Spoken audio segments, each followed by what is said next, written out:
কচি ডাঁটা শাকের পাতা দিয়ে আমি পাকোড়া বানাচ্ছি। পাকোড়া বানাতে আমি প্রথমে ডাঁটাগুলো কুচি করে নিয়েছি। শুকনা মরিচের গুঁড়া, হলুদের গুঁড়া, জিরার গুঁড়া, লবণ,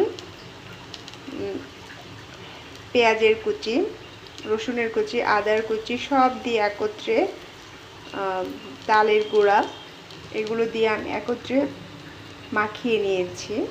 তারপর আমি তেলে এগুলো ভেজে নিয়েছি।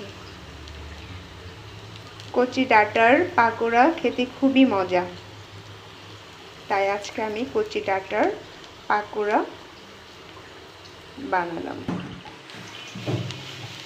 ডাঁটা শাকের পাকোড়া আমার হয়ে গেছে, একদম মুচমুচি করে ভেজে নিয়েছি।